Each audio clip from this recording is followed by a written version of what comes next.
I like the dog. It's friendly. Well, hello, and welcome back to my channel, Box Office Poison. My name is Moxie McMurder, and I found myself watching a lot of Miss Marple recently. And honestly, it was just what I needed. Much like Poirot and Agatha Christie in general, there's just something so comforting about a cosy murder. The BBC series Miss Marple, starring Joan Hickson, ran from 1984 to 1992, and it's fantastic. While I very much enjoy Margaret Rutherford's performances as Jane Marple, I mean, who doesn't? Joan Hickson was the Marple that I grew up with and, in my opinion, is the definitive Jane Marple. I realised I hadn't read many of the Marple books. I was always more of a Poirot girly. However, as a fan of the poem this book takes its title from, I decided to give the book a read. The mirror cracked from side to side. I was familiar with the story in terms of TV and film adaptations, but I wanted to become more familiar with the book version of Marple, and I'm really glad I did. I'd seen the 1992 TV version and the 1980 film version, so I knew the main plot of the story, but I wanted to get a better feel for the character of Miss Marple as she was written. Published in the UK in 1962, The Mirror Cracked is one of the later Marple books, and we see Jane reflecting on getting older and the changes and modernisation of the world at large, but more specifically in St Mary Mead. I really enjoyed this book. I ended up devouring it over the span of a couple of nights. The story concerns a famous American actress, Marina Gregg, who moves to St Mary Mead after suffering a breakdown. She moves into Gossington Hall with her husband, film producer Jason Rudd, and the village is somewhat divided over their presence. The pair decide to host a fete in honour of the St John Ambulance, which is a UK charity that provides first aid training that was established in 1877. They are something of a British institution. During this fete, a woman named Heather Babcock corners Marina to tell her about how they'd actually met, briefly, years before. While no one was really listening to their conversation, it was noticed by many that Marina had a frozen expression on her face, as if she had just seen something awful. Heather's cocktail is spilled, and Marina graciously gives Heather her own cocktail, but minutes later, Heather drops dead. It's presumed that the cocktail Heather had drunk was poisoned and was actually intended for Marina. But who would want to kill her? I really enjoyed this book. It's definitely a slow burn, but there's so much character in this book, especially when it comes to Miss Marple. She's old, but there's still life left in the old girl yet. I love how perceptive she is, and I love her defiant sparring with Miss Knight, a carer whose condescension drives Miss Marple up the wall, and honestly it's just a delight to read. A couple of things really stood out to me in the book that highlights the class system in Britain at the time. In the book, there's a lot of talk about a new housing development, and the way that people talk about it, I was expecting the development to be some kind of council estate or, a block of flats. But no, it's just a cul-de-sac. But that's the typical attitude of the upper middle class residents of St Mary Mead. They are snobby, to put it lightly. And while Miss Marple carries some of these attitudes, for example, she's annoyed that the development is called a close, a residential street without through access, i.e. a cul-de-sac. But it annoys her because technically it isn't one.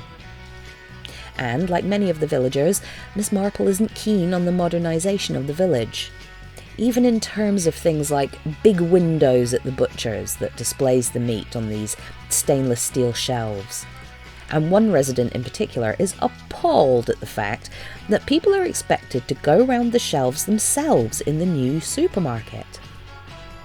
Because of course back in the day, you'd go to the greengrocer, tell them what you wanted, and they would go round the shop and collect the items for you.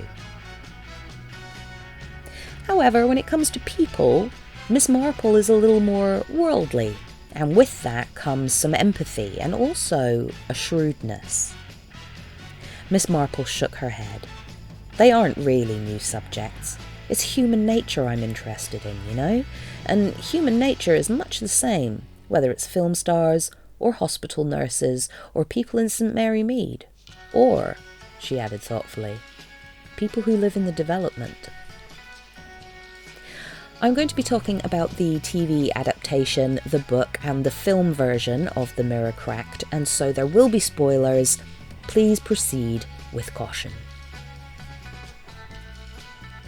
The 1992 BBC version of The Mirror Cracked is excellent, and this adaptation was actually the final appearance of Joan Hickson as Miss Marple. It's a pretty faithful adaptation with only a few minor changes that don't really alter anything too significantly. For example, they remove the plot point that Heather Babcock's husband was once married to the superstar Marina Gregg. This was a point in the book that bothered me a little. The idea that no one recognises him as the ex-husband of a famous actress, it just doesn't work for me. And I'm glad that they removed it from this adaptation. While I like John Castle as an actor, I also didn't really like him in the role of Inspector Craddock.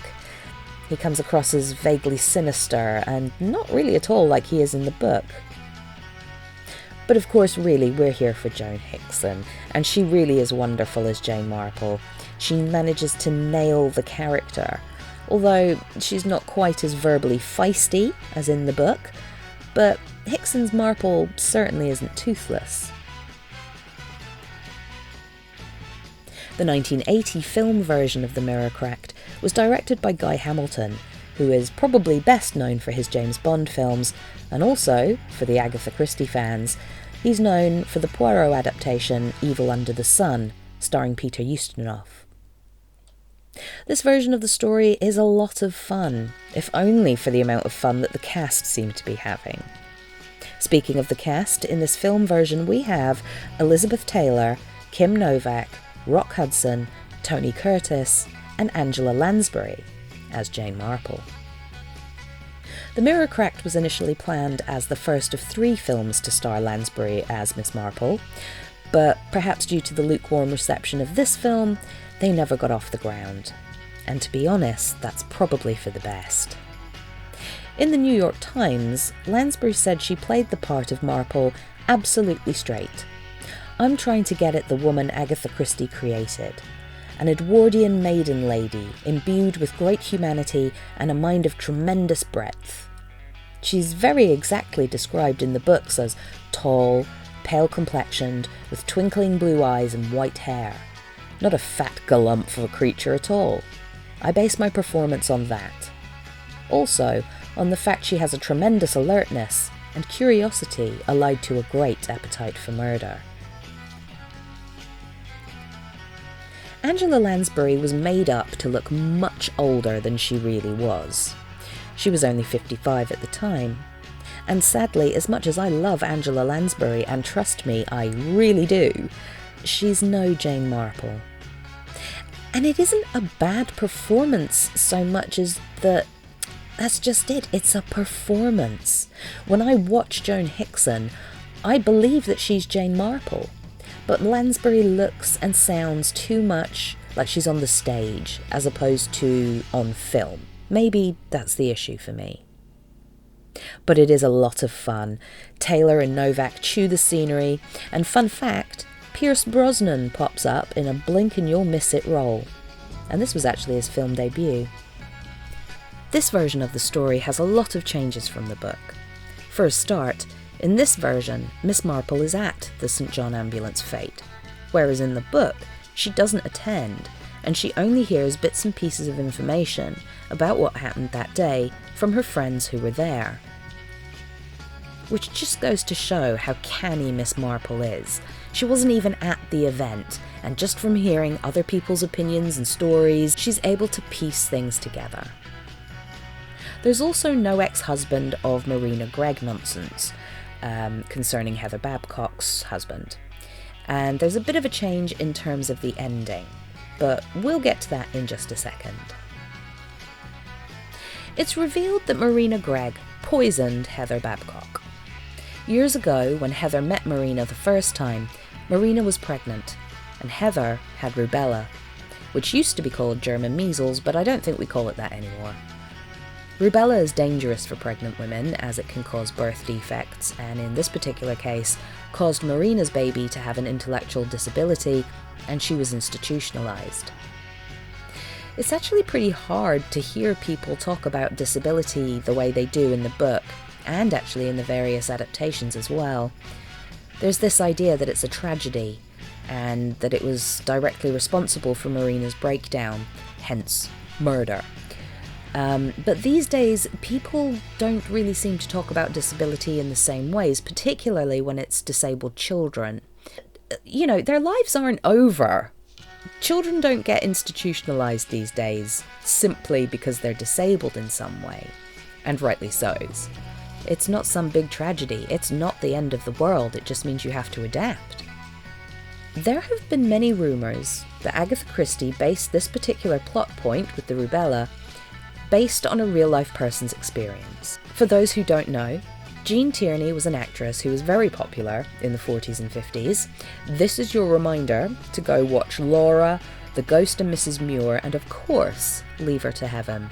They are all fantastic. In June 1943, while pregnant with her daughter Daria, Jean met a fan who had rubella, and unfortunately she passed it on to her, which caused Daria to be born deaf and mentally disabled. Jean Tierney also suffered from bipolar disorder and struggled for years with her mental health. In this piece from People magazine in 1979, she caught the German measles during a World War II USO tour, and because she was pregnant at the time, the consequences were devastating. Within a year after the little girl was born, Jean was approached at a party by a former woman Marine, who said that they had met at a USO canteen 2 years earlier. The woman added that she had been quarantined at the time with measles, but had sneaked out to see Tierney anyway. "I just had to go," the woman gushed innocently. "You were always my favourite." Stunned, the actress said nothing.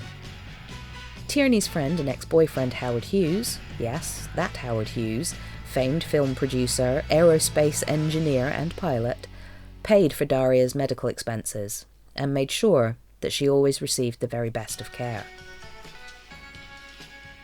At the end of the book, Marina Gregg takes her own life. Whereas, in the film, her husband, who knows she's responsible for the murders, slips some poison in her drink and she dies in her sleep. I personally don't like that change. I think the book ending just hits better. But ultimately, when it comes down to which is the best adaptation, it really depends on what you're after. If you want a somewhat serious murder mystery, stick with Joan Hickson and the BBC series. If you're in the mood for something a bit more fun, a bit more colourful and campy, go with the Liz Taylor film. Both adaptations are well worth your time, and I thoroughly recommend that you read the book too. Thanks so much for watching. I know it's been a while since I uploaded a proper video, but as some of you already know, my beautiful girl Newt passed away very suddenly and very unexpectedly in February, and I was devastated. So, as you can imagine, I needed to take some time away from YouTube. But I am starting to feel a lot more human, especially because we have a new family member in the form of Wednesday Madams, if you're nasty. And I want to say a big thank you to everyone who stuck with my channel and watched the shorts and everything I've been putting out in the meantime. I also want to say a big thank you to Veronica and John Cleveland, who are nice enough to support me on Patreon and Ko-fi. If you would like to support the channel, I will leave a link to my Ko-fi account and the Patreon in the description box. Don't forget to water your plants, be kind to your pets, and stay spooky. I'm going to give the people what they want. Sensation, horror, shock. Send them out in the streets to tell their friends how wonderful it is to be scared to death.